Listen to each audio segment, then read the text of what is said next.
Aye, aye. Give me a thumb. Oh, we're live. Hi, everybody. Welcome. This is CLCI, or Certified Life Coach Institute, and we are here at a Lunch and Learn. Woo! So these are our level 2, soon-to-be Master Certified Life Coaches we have with us. I'm going to turn it over to Jerome for a moment. Jerome, are we on speaker or gallery, by the way? We're in gallery view at the moment. Let's switch to speaker for a moment, and then we'll go back. Hello, everybody. It's good to be back live. I feel like it's been quite some time for me. Fell under the weather, so I've been out of the game for a little bit, but we're back. And that means we're back on our 21-day live challenge, which we were supposed to do 21 days straight, but as we failed miserably at that. Yeah, we failed, but we're back. You know, you fall down, you get back up. Like I mentioned, I was under the weather a bit this week, so we had to take a break. But today we're joined again, which we're going to continue doing because we really actually enjoy these a lot. So we're joining you guys from class, mid-class, during their lunch. We have students who volunteered their lunch to actually join us again. And today we're going to talk about whatever questions they have. So we are excited to kind of delve into all of that. Brooke, why don't you, if everybody could introduce themselves, that'd be amazing. There you go. There you go. So we'll give this few minutes. Next up, we'll give our students that have joined us, we'll give them their spotlight and have them introduce themselves. So here we go. We can start with Sean.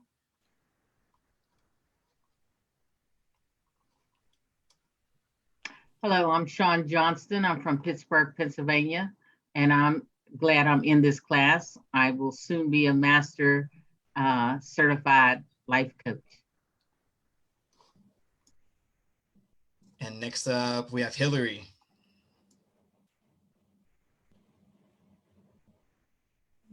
Unmute. You're muted, Hillary. I'm going to ask you to unmute. There you go. Sorry. No worries. Technology.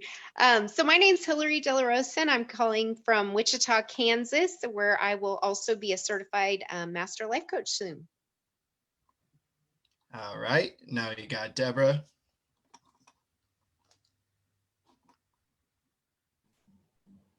Deborah, not Deb. Hi, Deb. Deb and Deb. Deb first. Deborah, actually, since you're speaking already, and then we'll do Deb. Hey, I'm in Richmond, Virginia, and I do learning and development. So I'm actually a facilitator and soon to be more of a coach, I guess, than I am now. So, yay. Now, Deb. Hi, I'm Deb Aarons. I'm from San Antonio, Texas. I also am in learning and development, but I'll be retiring soon. I'm just not ready to, well, I'll be retiring within the next 2 years. I'm just not ready to fully retire. So I'm in this to develop my business and to move forward with it. All right. And Kathleen, let's go with you next. Hi, I'm Kathleen Zanga, and I'm from Orange, Massachusetts. I work in administration. I'm also a full-time mom, hockey coach, all of that fun stuff. And I will soon also be a Master Certified Life Coach. All right. Now, Steve, I see you. I'm not sure if you're joining us. There we go. I think he is. Yeah, hey, I'm Steve down in Richmond too, and I'm eating my lunch, so please forgive me. And I'm trying to, do the master's thing. Hopefully in a little bit I'll be there. All right. And we have Jimmy as well. I don't know if you're just joining us or just eating your lunch. I was listening to you guys before. I hadn't turned my video on. Okay, no worries. Yeah, my name is Jimmy Campagna. I'm in Sarasota, Florida, and I don't plan on retiring ever. I just plan on keep going because I really feel that I want to be able to help others and also at the same time help myself. So I'm looking at this opportunity to expand on what I've already done with couples counseling since 1998, temperament coaching, and taking the pairs training, and this has been exciting. especially the experiential part of it. I've gotten some great breakthroughs. I really appreciate it. Awesome. And I think that is everyone. So with that, I think we'll turn it over to Brooke and open up the floor for you guys to ask any questions you have for us. So good to meet everybody too, even though I sort of know you all in many ways. I'm always sort of creeping in the background, so you may not know I'm there, but I'm there. So we sort of started to talk about this, and we can just sort of, if you want, you can unmute yourselves and just throw it out there. We're just going to discuss some questions that you guys have. So if anybody wants to start with asking a question, we'll get started. What's the best way to launch this business? Well, the best way is your way. If I want to get into social media. So I'm going to first say there's no one way. Okay. So there's what works best for you. So when we do this, I'm going to ask you questions. So who is your customer? My customer is a woman kind of like myself. She's desiring change in either her life or her career. She wants to create a more fulfilling, energizing lifestyle as she transitions to the next chapter. Okay, so what age would you about? I'm guessing around 55 to 65. Where do you think you can find this woman? All over the United States and the Okay. So where in the digital world would this woman be? She's going to be probably on Facebook. Okay. More than any other, possibly LinkedIn.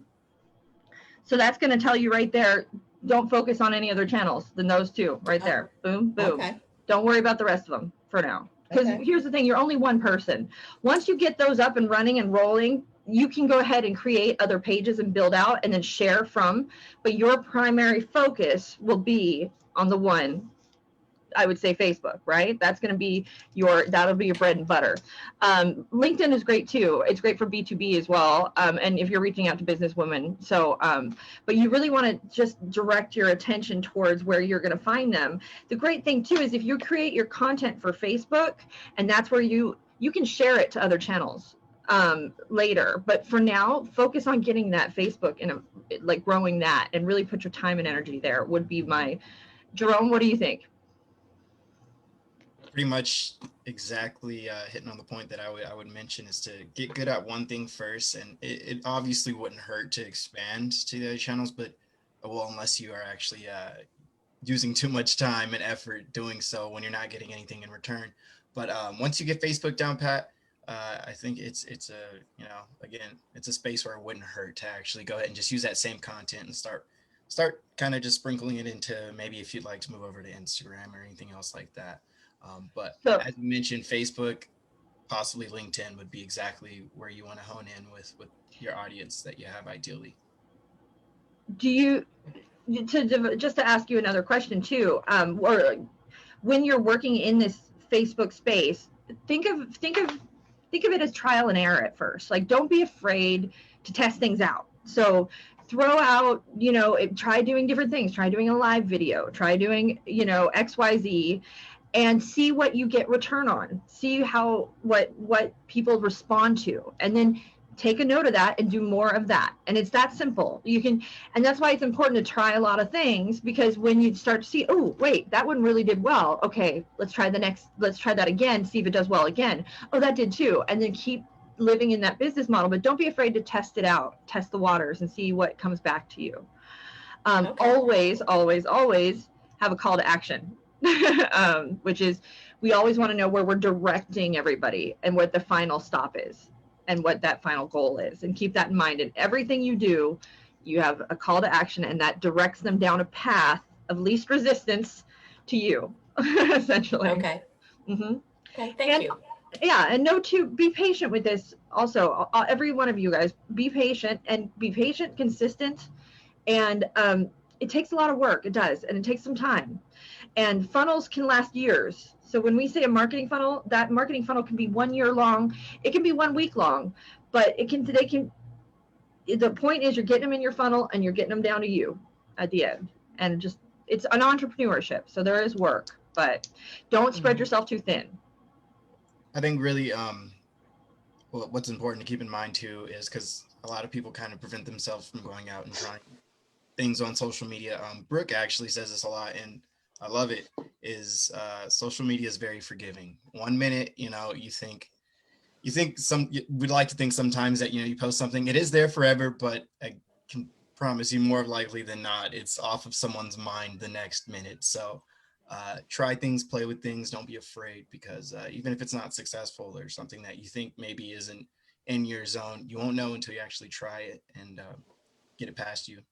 More just as the test it and don't be afraid and start before you're ready, right? Also be you, be authentic. Don't be afraid to share who you are in your words, your opinion, even if you think not everybody's going to love it. That's okay. You don't need everybody to love it. You just need the people that are drawn to you to love it, and that's going to be a certain group of people, and what they'll be drawn to your authenticity.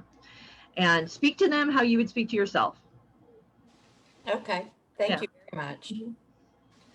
Absolutely, it's my pleasure. Who's next? Any questions? Well, I would like to follow up to, this is Rhonda. Hi, Rhonda. Hey, I would like to follow up to that. I mean, you can sit there and post on Facebook, but that doesn't necessarily get it into people's feeds, like everybody on the planet. It doesn't necessarily get the information into advertised to people. So, the population that you're looking for. So would you say it's important to buy like Facebook ads and target a particular population, or how to get it in front of people?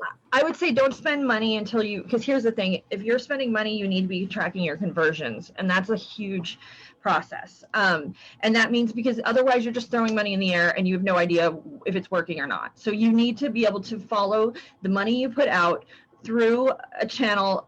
You make sure it's going to a certain audience, seeing when they're converting. And then every tool out there right now has a smart or an algorithm that will then monitor what's working, what's converting, and then it'll start to tailor your ads towards the things that are successful. But that can't even happen until you have conversion tracking in place.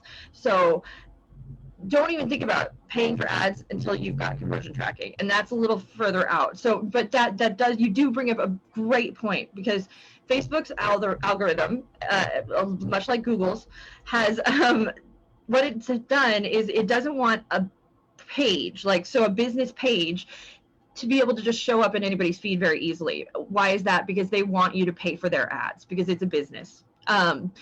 So it's actually really hard as a business to post and have it get into people's feeds. The way workarounds there are, if you got to get into groups. So Facebook has groups. There's a whole bunch of groups. Those groups, once you're in them, you can post to them if they allow it. That post will then go to everybody in that group and populate to those people. So Facebook groups are very helpful, and that's why you see so many of them. Another workaround for that is also, if you find other people that you can work with, and you guys can share information with each other, cross promote, bring people to their page, you bring people, and sort of do that back and forth. Posting a live like we do, this will help us reach people who may not otherwise see us. Because once we go live, Facebook puts this up on their live page, and now we have an audience that we may not have otherwise been able to reach, potentially. Also, when we do these, I share them to groups that share lives. I share them to groups that do things, so that then it can get out from there. Keywords and hashtags, also another way to get into people's feeds, and why those exist, so that way people can find you when they're not necessarily looking for you. And that's why it's important to have those hashtags. In Instagram, you can have up to 30. That's like 30 golden tickets, is what one marketer says. Why not use every golden ticket, right? Because there's the potential of reaching somebody that you may not have otherwise reached when you use a tag. Does that make sense? So that is the hoop they make you jump through. If you're going to pay for ads, make sure you have your pixel in place. your Facebook pixel, which is tracking, make sure that is connected to analytics, and make sure your conversion tracking is tracking it all the way to your website so that you know when they're paying you. You know that moment when they are converting and it's bringing you return on investment. So it's a little further out typically. It's not something when you're just starting that you start doing. One thing you're going to find too, and you're going to get inundated with this on Facebook, at least I do, daily. I get inevitably a messenger from somebody asking me to join a group. And okay, sure. And I play along every time just to see. And then when you join the group, they of course collect your information, which is if you ever start your own group, make sure you're always collecting everybody's email so that you can market to them later. That then signs you onto an email list, and I will start to get emails from them. They will then inevitably ask me to join a group or a program that will get me $10,000 a month in client sales across the board. Like that's the same pitch, every one of them. And it's all, they're teaching you sales in that. But look at the model that they're using though. I'm not saying don't pay attention to what they're selling you. Look at how they're selling you. They send you a personal message that appears to know who you are and what you're doing, and they get involved. They have a conversation with you and then ask you to join a group. In asking that, they've gotten your permission. They've created an attachment with you. You now know their name. They're starting to generate trust with you, and then they get your information and they start to market to you in that regard. So it's marketing, especially in social, has become a very personal thing. People are sending direct messages. It's less about the big overall and more about getting into that, following through with the personal message, which is a lot of work too. So I will say there are some coaches that they convert right out of Facebook, right out of Instagram, and that is that. I mean, it does make a difference, and it helps with your SEO to have these things in place. Again, same with like posting on Facebook. Test the waters, see what works, but what I'd like to do is get you informed on where to start testing the waters. So Facebook is very logical for Deb. Why? Because of her audience. So consider your audience first. I just watched a video recently that was very good. It said there are 3 things that you need. It's called, what is it? Specific kind of attraction marketing. So it's you want to pick your audience and then speak to them, their emotions, their language, speak their language, basically talk to them about what they're hurting, how you can fix to them, but talk to them about them and not about you. Talk to them about them and not about you, because everybody cares about themselves first. So that's who you want to talk to. And then the third one is to pick a channel. So pick a way you want to market to them on what platform, how you're going to do it, and just focus your energy. And I think it's a beautiful model, actually. So very important though, that number 2, get to them on an emotional level. I can't say that enough. Emotional imprint is what I call it. Because Thank you for going into some more details about the practicalities of it all. Did I answer your question? Yeah. Okay. All right. Who's next? Hi, this is Linda. My question is you spoke of a target list where people, send you, like I get a lot of those, where they send me information and then I get a lot of emails. But how do you get the target list to begin with? How did my name get on one? Oh, there's a number of ways. There's a number of ways. So, okay. So are you talking about an email specifically?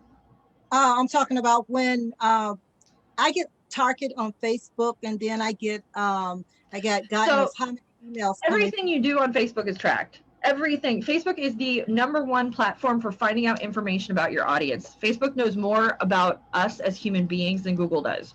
Because why? It's a social platform, and we share more about ourselves personally on Facebook than we ever would on Google. So Facebook is the hands down, the best place for you to find information out about our audience and your target audience, about what they like, about if they have jobs, about where they're working, about what their ages are, all of that. And that's, so when I say start a Facebook pixel, that is their tracking system.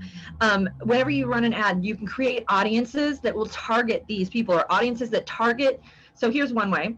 When you click on somebody else's page, that's a business page, and you like it, if they have a campaign running that has an audience in it. And that audience is a lookalike audience. And the lookalike they've set up is anybody who's liked their page in the last 30 days. You are now listed as one of those people that like their page in the last 30 days, and then it will look at you and look at your patterns and target everybody like you that it can. All right, so how do you get the pixel set up? So you're just going to go to, I believe it's just Google Facebook Pixel, and it will take you, there are 1,000 tutorials on how to do these. So just literally just Google set up Facebook Pixel, and it will walk you through it. Facebook is also amazing. When you have a business page, they actually will, there are people you can call and set up with that are experts, and they will have an hour-long phone call with you and walk you through it. And they really go out of their way. It's in the hopes that you spend money on their ads. You're not tied into it. You don't have to. You can set up these tools without spending the money on an ad as well. Thank you. Mm-hmm.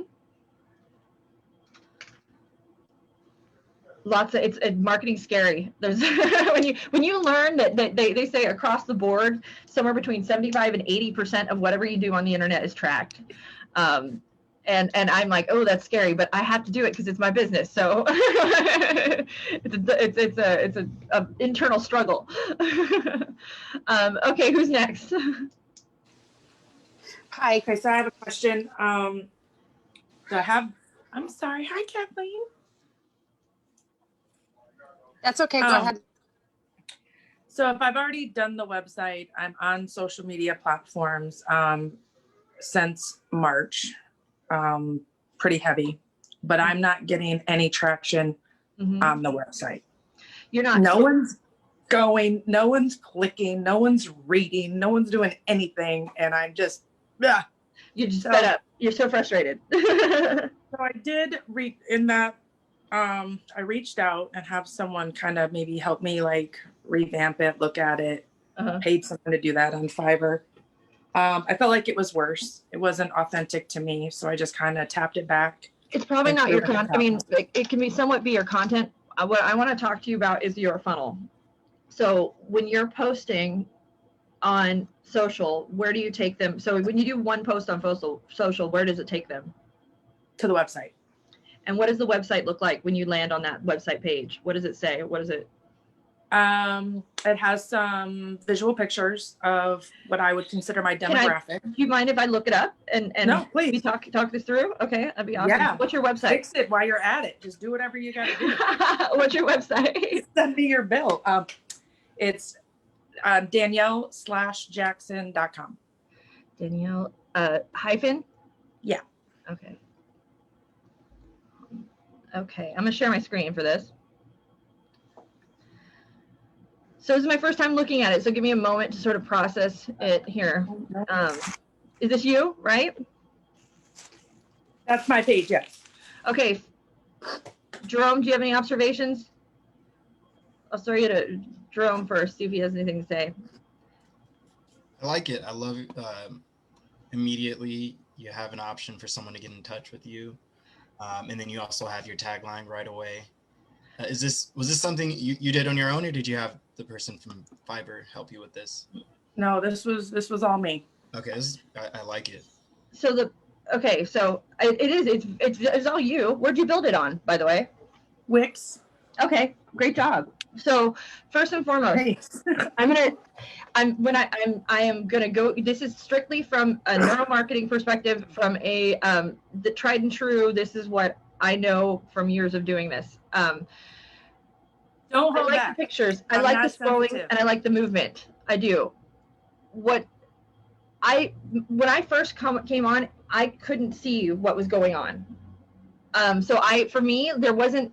It's there, but it wasn't so clear that I could understand. Like it didn't slap me in the face. I saw pictures. I was confused about what the message here was.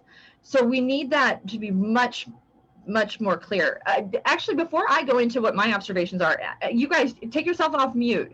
What was your first impression? Of course, not from a helpful perspective. What were your first thoughts? Everybody's scared to say anything. This is Jimmy. Yeah. First impression is that this is a salon to do hair. I thought salon as well. I didn't even concentrate on the coaching or the book online. I just saw home and salon, and then I saw the picture scrolling of people's what I thought was hairdos. So that is I agree. It's the message I get primarily from this is hair. The coaching is lost a bit in it. Okay. Also at the I top, didn't even see the coaching or the hair. I just saw a big circle pop up that said yeah, that's first name, and then I last was gonna name. say That's it. nix the pop-up. I would get rid of the pop-up. Okay. They found that pop-ups are not nearly as effective as we wish they were. Okay. Give them, you can find another way for you to get that information. And I know why you're doing it. We want to collect their information and collect it quickly, but for now I would nix the pop-up. Yeah. So now what we're looking at, guys, see how I haven't scrolled? I've left it exactly as it is. This is called above the fold. So in a newspaper, they used to fold them in half, and the top part that you could see was above the fold of the newspaper. In a website, when you don't scroll down, it's above the fold. And above the fold, there's a couple of things we want to have happen. We want one button that takes them to wherever we want them to go. We want that emotional imprint, that punch in the face, that thing that's going to leave them with, with stars, basically, and they'll remember that moment forever. And we want that to be the first thing they see. Clarifying your message might be smart for you. If you are selling salon or if you're selling coaching, they can be the same website, but I would have a landing page for salon and a landing page for coaching. So it's very clear, because when people click on something, they want to know that whatever they're clicking is taking them directly to whatever that is. And it has to say the same message. So if my post says, hire me for coaching, when I click that link, the first thing I better see when I land is a button to take me to how I'm going to get my coaching. Does that make sense? Absolutely. So yeah, go ahead. So then what should that first page be? Just more about me? Unless it's about them. So you're talking to them, and you want to get that emotional, whatever that gut shot is, that thing that speaks to their animal brain. So if it's be the best you inside and out, that to me is I think we can helping badass women create the life they love. Okay, I like that. Helping badass women create the life they love, I think speaks a little more to their emotion. What happens when I have the life I love and I'm the best me inside and out? You're confident, empowered. Okay. Feel better. Okay, feel better. What happens in my day-to-day life? How does that improve? You have more confidence. Okay. What happens when I'm not feeling confident? You need to come see me. What are the results of lacking confidence? I'll just stop my share for a second. I'm sorry. Actually, before I stop my share, we'll come back to this real quick. Just a couple notes really quick. So I would give them something emotional, something that talks to their heart, something that speaks to them. They go, oh my God, that's me. That's me. I know just how that feels. Oh my God, she can help. We want that to be first and foremost the biggest part of everything going on here. Okay. I like that there's one button. Keep it to be one button that directs them. Your social media goes to the very bottom of your website. Even your contact goes to the very bottom of your website. Why? Because you don't want people to click out of your website the moment they come to your website. Okay. So you don't want to direct them away the moment they get there. No, this is where we are sending them. We don't want to direct them anywhere else. This is going to get them to you.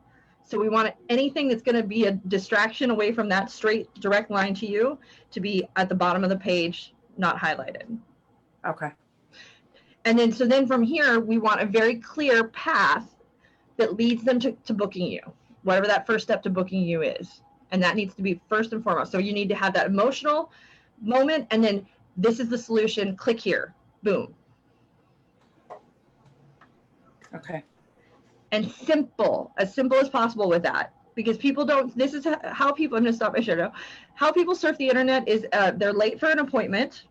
They are holding a baby that's screaming. They're on the phone and their car alarm is going off. I mean, just assume that's how everybody is browsing the internet. So you have to break through that noise And to do that, you have to talk to their emotions, because 90%, they say, of our decision making is done subconsciously, and that's our reptilian brain. That's our simple emotional part of us, is what guides us truly. So that's who you guys have to speak to first, and then you talk to the human afterwards. Once you connect to the animal, you can then appeal to the human as to why, okay, this is why you can spend your money. But when you get that animal on board, you're in. Like that's the emotional imprint. So does that make sense? Yeah. Thank you very much. I just want you to know I've researched since March all of that you just gave me in like 4 minutes flat. Thank you. You're very welcome. Okay, who's next? Brooke, this is Sean Johnston. Hi there. Hi. And I'm having some of the similar problem as Brooke. I mean, the last one. Danielle. And, yeah, I'm sorry. And I do, my page, I think, is very good, but I'm not getting any feedback from it. Okay, well, are they getting to your page? Do you have traffic to your page, or is it that they're not even making it that far? Is my question. I'm not. I have a Facebook page that takes them to my destinationrenew.com page. Okay. Okay. And that's how you're directing them. Right. And on the destinationrenew.com page, the first page is like an attention getter, but it doesn't, I don't seem to be getting any hits or any. It's destinationrenew.com. Is there a dash or a hyphen or a? No, just destinationrenew.com. For some reason, it's not coming up for me. Renew.com. I don't have it coming up. Maybe I can look it up. Got it. What? Got it to come up. You have it come up? Yeah. Okay, maybe I'm spelling renewed wrong or something. RENEW. Yeah, no, that's right. Renew. Is it not? It's not renewed. It's renew. Renew. Okay, that's why I was putting ED, renewed. That's why. Okay, so let me, I'll share my screen again one more time here. And then let's, now that we just did this once, you guys give your thoughts after talking to Danielle, what you think that might be ways for her to improve. Okay, sharing it. And it's Sean.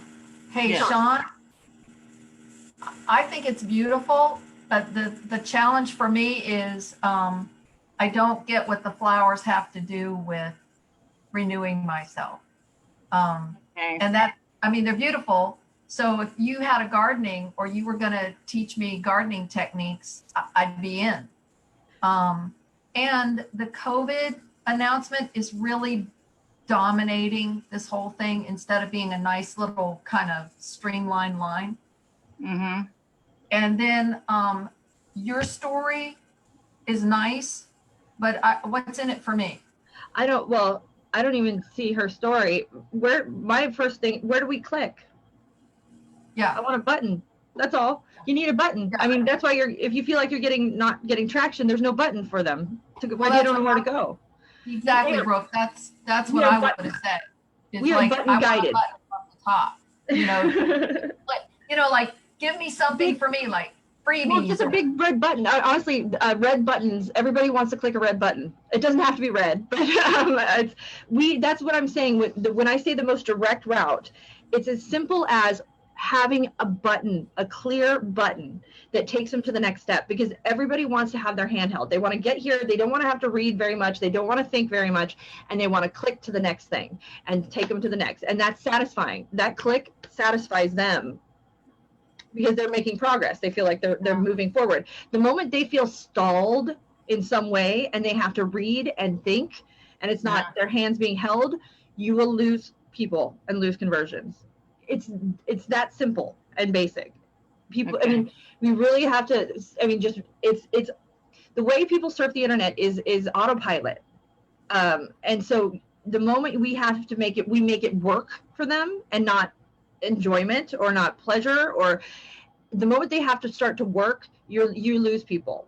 and you're just your numbers will drop. So just the simplest path, and the more pattern and repetition that you can include in that too. So if your calls to actions are make sure all your buttons are the same color, because then they will be, once they're on your site, they'll be looking for that same colored button everywhere they go, and that'll help direct them to the next step. Okay. But mostly I would say you need a button right here. And I agree, the COVID thing should probably take center, not instead of center stage, move it out of center stage, and instead of that, put something that speaks to your client and their emotions center stage. And I also agree, instead of flowers, human beings are such a better thing to have. People connect with the faces of other people. Eyeline, smiles. What? I had human beings at first, and then I took them out, thinking that this would be a little subtle way. It's pretty, and you can, there are ways you could like edit that in with people and stuff. There are ways to play with it, but people want, honestly, I would have you front and center. If it was you're my client, I would put you front and center, because this is you and your brand, and having a face attached to your brand is critical, because it builds trust with your client. Okay. Mm-hmm. And even better would be you working with clients. If we could get a picture of that, it's like heaven. Okay. So this is Hillary. I have one more comment that I'm thinking about with Danielle's page is having diversity in those pictures. I'm pretty big on that, showing I can work with people of different backgrounds and maybe even the age. Yes and no, because we want her audience targeted. So there's good and bad there, right? So if we want to market to her audience, so ideally whoever her audience is who is represented on her page, and what that landing page is. Okay, so in the beginning, I was going to say in the beginning, when I put this page up, I had, different varieties of people from different walks of life, transgender and that, and I took it down because I didn't know if it was very overbearing. Who is your audience? Who are you marketing to? I'm marketing to, well, my life coaching is for premarital and marital, and it's also relationship and stress. Okay. So I would clarify that message so much so on your website, right?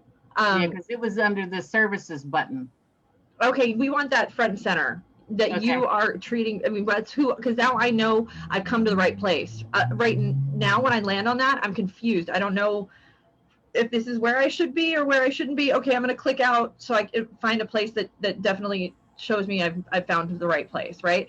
If I'm hunting for treasure, I'm looking for the X, that marks the spot. If I come up to a J, I'm not going to investigate further. I'm going to go find the X, right? Okay. Uh-huh. Mm-hmm.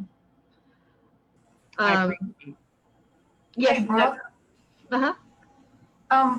Would you also, I looked under her services, and it's great what she's got, but it's stress management, premarital, relationship, career, motivational. I mean, there's a ton. Yeah, so focus your energies. It's one of those cases of when do you sing, Sean? When do I what? When does your heart sing, I should say? When do you feel the most fulfilled at home, like you are really, really fulfilling your purpose? Which client are you working with when that happens? I would have to say when I do individual counseling or coaching, and also in premarital. Premarital, okay. Okay, and when you're doing individual and premarital, what kind of things are you coaching them through?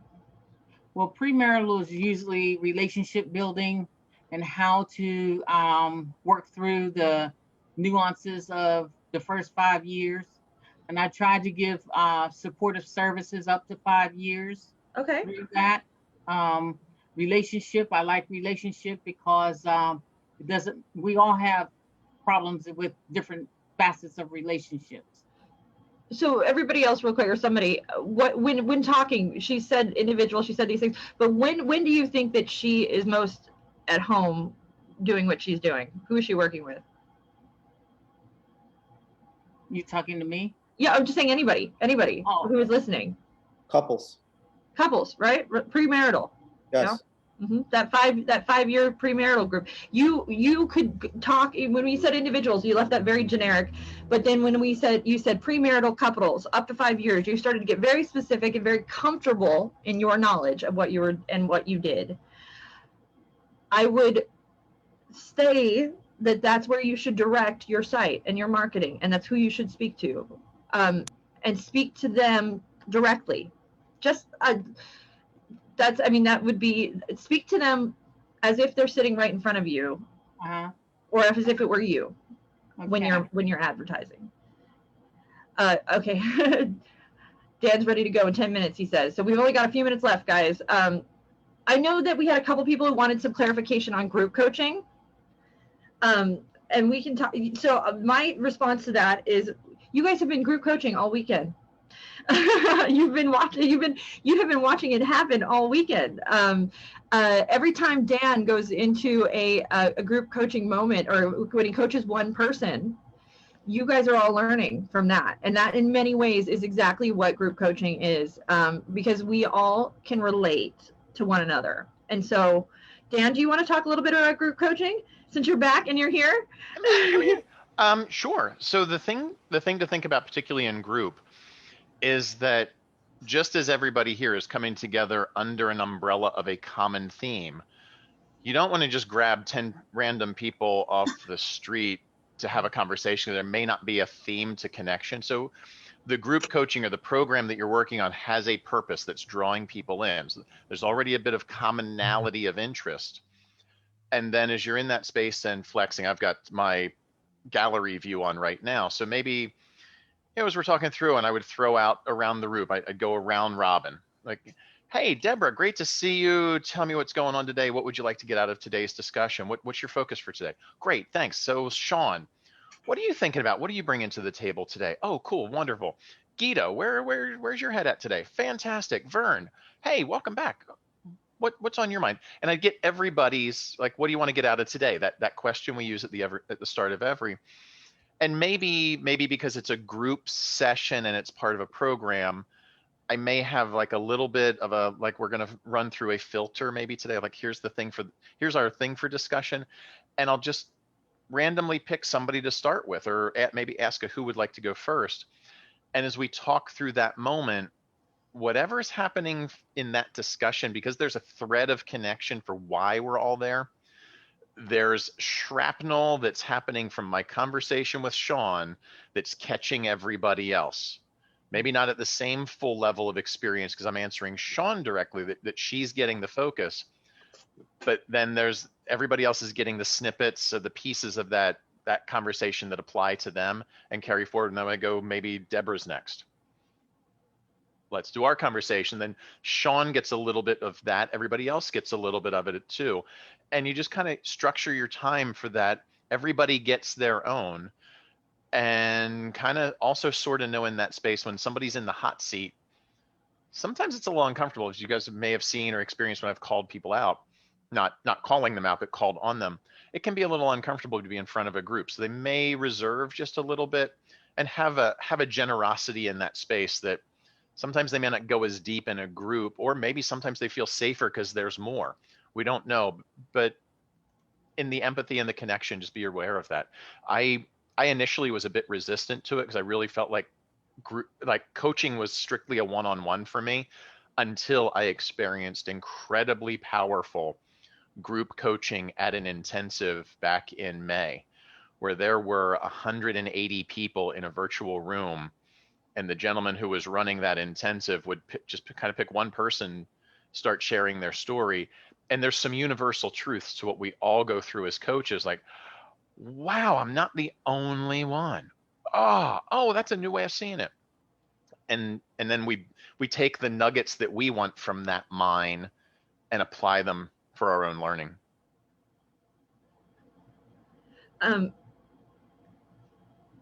Amazing. Thank you. Thoroughly said. I'm going to wrap up the live portion of this so we can turn it back over to classroom land really quick. So thank you guys out there in the Facebook land watching.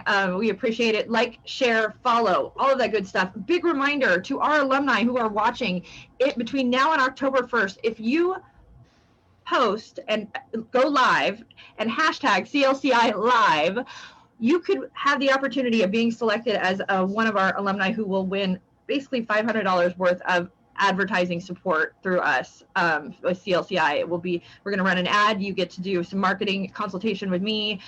So just all that good stuff. So all you have to do is go live and you get an entrance into that, and it's only for our alumni. So between now and October 1st, you can do that. And make sure you guys comment, share, and like if you like the information here. And thank you to everybody else who shared your websites and asking questions, and appreciate you guys. For you guys, reminder also, if you go live with us on Tuesdays when we do our Tuesday lives at 1, we also give vouchers for more marketing help for doing that with us as well. So feel free to join us on a Tuesday sometime. And thank you for your time today. Bye, everybody. Thank you guys for sharing that bonus.